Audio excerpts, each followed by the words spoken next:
So let's talk about one of the weirdest and most frustrating parts of building wealth. We're going to break down why that journey to your first $100,000 feels like such an impossible uphill battle, and why, believe it or not, everything that comes after that is actually easier. Okay, let's get into it.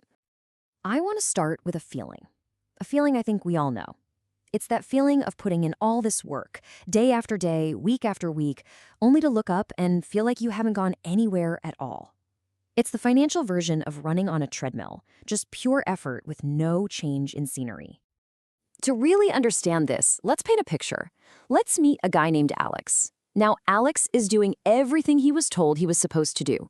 He gets up at 6:30 a.m., he sits in traffic for 40 minutes, he works a tough, stressful job that leaves him completely wiped out by the end of the day. By all accounts, he's disciplined, he's doing the right thing. And every single month, without fail, Alex makes a sacrifice. He carves out this painful slice of his paycheck, money he could easily spend on a vacation or a nicer car, or even just going out with his friends, and he moves it into a savings account. He's choosing a better future over what he wants right now. He keeps this up for a year. Then 2 years go by, he's still driving his old car, he's still packing his lunch, and when he checks his account, the number has barely budged. I mean, the interest he's earned might be enough to buy a nice dinner, maybe. It almost feels like a joke. The effort he's putting in just doesn't seem to match the results. And then, of course, he scrolls through social media. He sees people his own age who look like they're taking these giant financial leaps. It's not just a little bit of interest. It looks like they've cracked some secret code. And this heavy feeling starts to set in. The feeling that the whole game is rigged and he's just not in on the secret. So, this dangerous thought starts to creep into his head. He thinks, you know what, at this pace, I'm not going to be rich until I'm 90. What's the point? And so, he stops. He pulls the money out, he buys that car, he goes on that trip, and he's right back at zero. But here's the tragic part. Alex wasn't failing. He was actually standing right on the edge of the turning point, but he walked away because the miracle was still invisible. So why did he quit? What really happened to Alex? To get it, we have to look at this fundamental conflict, this battle between how our brains are wired and how math actually works. There's an invisible force at play here, and that's where the real struggle is.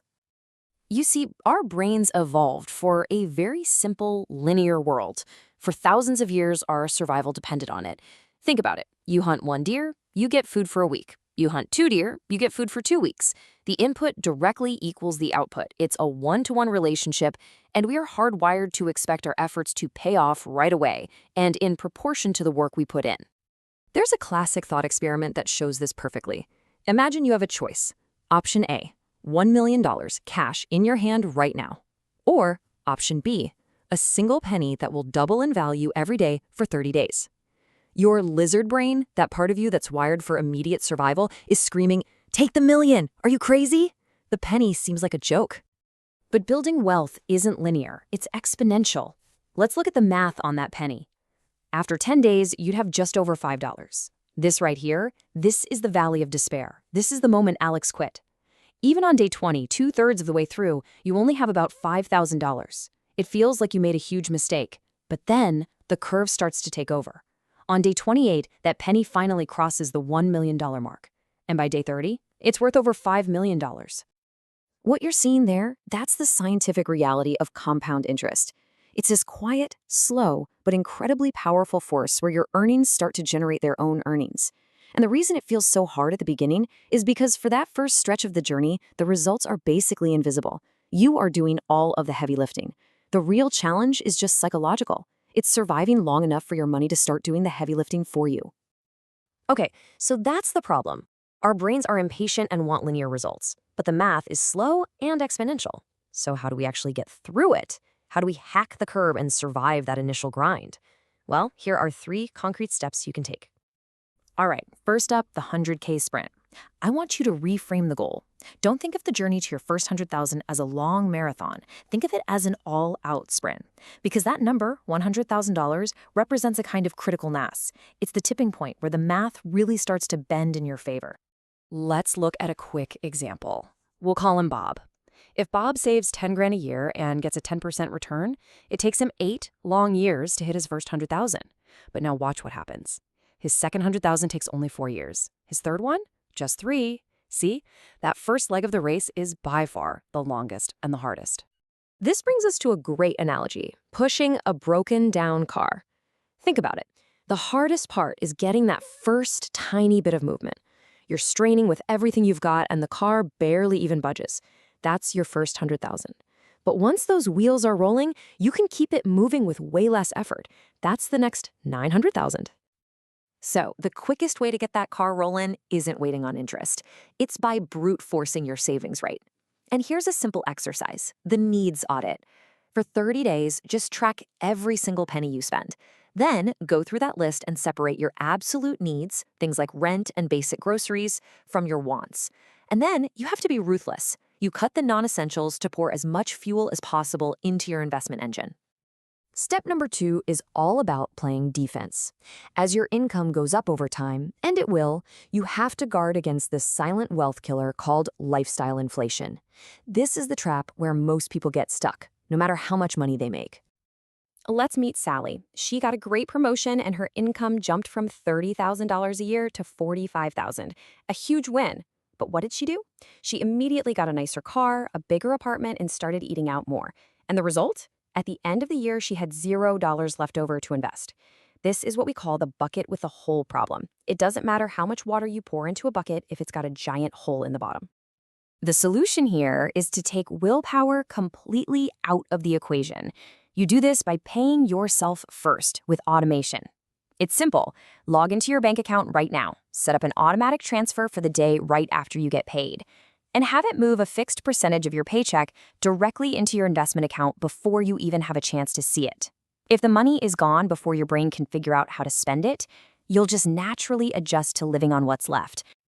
All right, step 3. And this one is the most fundamental of all. This is about changing the actual way you think about money, about debt, and about investing. Because at the end of the day, your beliefs are what drive your behavior. To make this shift, you have to reframe things. So let me ask you a question. What if there was a literal magic box in your living room and you knew for an absolute fact that every $1,000 you put inside it would turn into $25,000 in 40 years? How much money would you put in that box? You'd be shoveling every spare dollar you could find into it, right? Well, for all intents and purposes, a simple diversified stock market index fund is that box. But, and this is a big but, before you can start filling up the magic box, you have to patch up the holes in your own pockets. So the exercise here is a 7% debt purge. First, make a list of any debt you have with an interest rate over 7%. That's compound interest working against you. Second, you attack that debt with every extra dollar you have. And third, from now on, every time you're about to buy something, you visualize the choice. Is this thing I'm buying today worth more to me than what that same money could become inside the magic box? Now, when you put all of these things together, the sprint, the defense, and the mindset shift, you do more than just build good habits. You survive the grind. And on the other side of that grind is the payoff. It's the point where the incredible power of exponential math finally and inevitably takes over. Let's go back to Bob's journey one last time.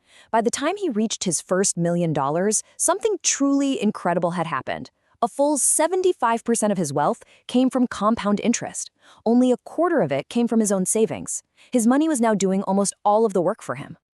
But contrast that with his first 100,000. At that initial milestone, the numbers were completely flipped. 75% of that money had to come from his own pocket, from his hard work, his sacrifice, his brutal savings rate. That valley of despair we talked about, that's the price of admission. It's the ticket you have to buy for a life of financial freedom. So if you're out there right now and you feel like Alex, if you feel like you're running on that treadmill and getting nowhere, I want you to remember where you are on that curve.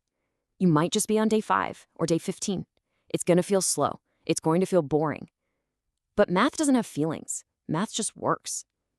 The goal isn't to grab the $1 million today. The goal is to choose the penny and to keep on choosing it, day after day, week after week, until the math finally catches up with your dreams.